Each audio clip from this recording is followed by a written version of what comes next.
Bismillahirrahmanirrahim. Inna a'tainakal kautsar fasholli li rabbika wanhar. Inna syani'aka wal abtar. Shadaqallahul azim. Sungguh kami telah memberikan nikmat yang banyak, maka laksanakanlah sholat kepada Tuhanmu dan berkorbanlah sebagai ibadah dan mendekatkan diri kepada Allah. Sungguh orang-orang membencimu dialah yang terputus dari nama Allah. Maha benar Allah yang Maha Adil.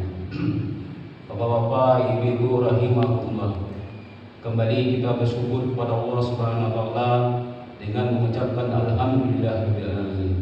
Begitu banyak nikmat yang telah kita peroleh dari Allah Subhanahu wa taala tanpa kita minta, tanpa kita harapkan, Allah tetap memberikan nikmatnya kepada kita.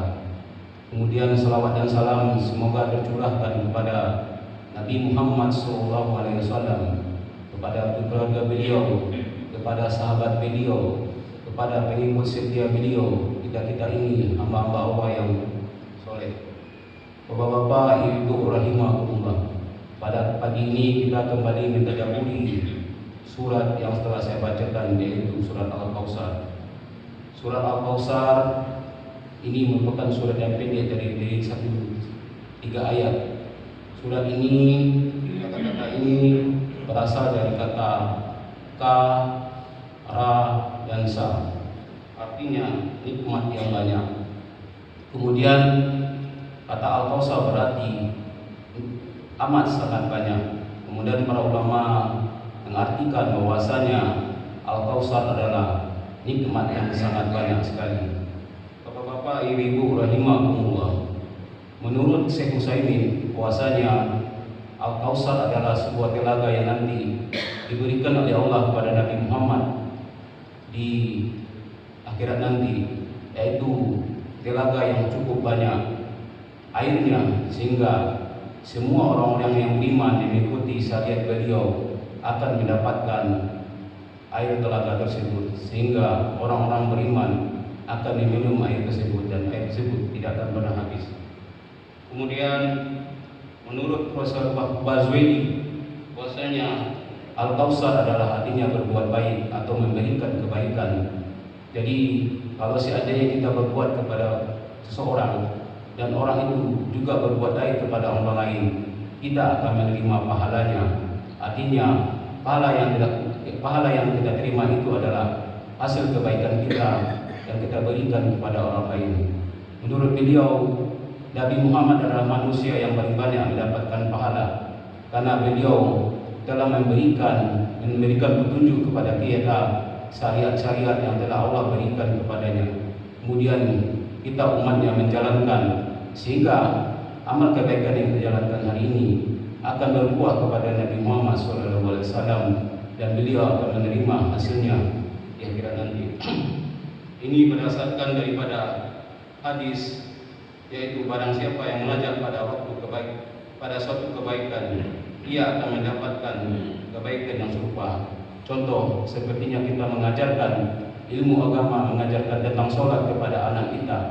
Mungkin suatu saat nanti anak kita melakukan ibadah sholat, selama dia melaksanakan ibadah sholat pada saat mereka sudah balik berakal sampai mereka meninggal dunia, itulah terima pahala yang kita dapatkan sampai akhir hayat kita. Amal mengalir terus, yaitu disebut dengan amal jariah. Kemudian makna lain daripada Al-Kautsar ini adalah yaitu syafaat yang Allah berikan kepada Nabi Muhammad. Nanti di akhir zaman Nabi Muhammad akan mendapatkan yaitu khususnya syafaat. Beliau akan memberikan syafaat kepada orang-orang yang mungkin beliau beri syafaat. Nanti di akhir zaman para umat lain akan menjumpai nabi-nabinya, akan tetapi nabi-nabi tersebut tidak bisa memberikan syafaat. Nabi-nabi tersebut menunjuk kepada Nabi Muhammad, bahwasanya Nabi Muhammad yang diberikan hak oleh Allah untuk memberikan syafaat. Itulah Al-Kautsar, nikmat yang paling besar yang Allah berikan kepada Nabi Muhammad. Dari kesemua itu, berapa hikmah yang kita ambil? Yang pertama, Allah menyebut nikmat yang secara banyak kepada Nabi Muhammad secara khusus. dan umumnya kepada kita secara umumnya, yaitu berdasarkan kepada surat An-Nahl ayat 18 yang artinya, dan jika kamu menghitung nikmat Allah, niscaya kamu tidak akan mampu menghitungnya. Sungguh Allah benar-benar Maha Pengampun lagi Maha Penyayang. Mungkin sebagai contoh nikmat yang Allah berikan kepada kita, salah satu adalah contoh kita bisa bernafas. Allah memberikan dunia ini di atas permukaan langit bahwasanya ada yaitu zat nitrogen dan oksigen, di mana Allah memberikan bahwasanya zat nitrogen itu lebih ringan daripada zat oksigen, sehingga kita bisa menghirup udara. Dengan oksigen yang tersedia, Allah juga memberikan hidung kepada kita. Dengan hidung tersebut kita bisa bernafas dengan baik, bisa menghirup oksigen dengan baik. Dengan perangkat-perangkat yang ada di dalam hidung tersebut, oksigen yang kita hirup, udara yang kita hirup, bisa tersaling dengan bulu-bulu hidung. Itulah nikmat Allah yang berikan. Kemudian dengan hal yang demikian, Allah juga memberikan kebersihan kepada udara yang ada di langit tersebut, sehingga kita menikmati udara itu dengan bernapas secara segar. Tetapi manusialah yang mengotorinya dengan membakar-bakar lahan sehingga udara menjadi kotor. Itulah menyebabkan Allah murka kepada kita. Allah telah memberikan nikmat yang banyak, akan tetapi manusialah yang merusaknya. Manusialah yang memberikan kehancuran kepada dunia ini, sehingga kita tidak merasakan lagi yang namanya udara segar, udara yang kita hidup setiap hari. Jadi bapak-bapak, ibu-ibu rahimahullah, dengan nikmat oksigen saja itu begitu banyaknya Allah memberikan, sehingga Allah memberikan peringatan kepada kita dalam surat yang lain, yaitu Allah tidak memberikan apapun kepada kita, dan Allah menantang manusia tidak akan bisa menghitung nikmat yang Allah berikan.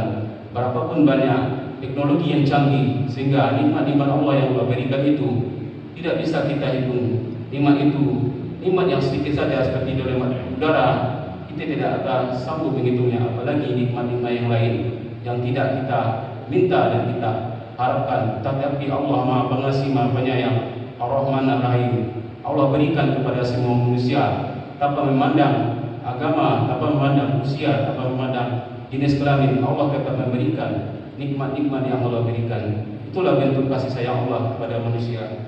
Kemudian nikmat yang kita diberikan oleh Allah Subhanahu wa taala, yaitu nikmat yang kita terima dari sebelum kita lahir sampai pada akhir hayat kita. Allah tak henti-hentinya memberikan nikmat. Itu banyaknya nikmat Allah. Allah sampaikan, apakah manusia tidak bersyukur? Inilah hikmah yang kedua. Allah menyuruh kita, memberi petunjuk kepada kita cara bersyukur dengan nikmat-nikmat yang banyak itu. Yang pertama, melaksanakan sholat, yaitu sholat semata-mata hanya untuk Allah Subhanahu wa taala. Ikhlas kepadanya, tidak ada yang lain.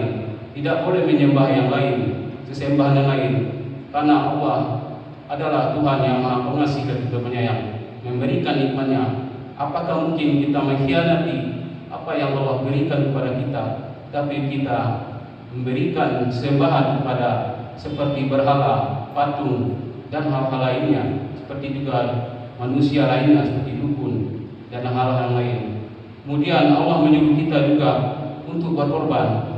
Di samping ibadah sholat yang merupakan ibadah individual, ibadah yang sifatnya pribadi, Allah juga menyuruh kita untuk beribadah, berkorban kepada Allah Subhanahu wa taala.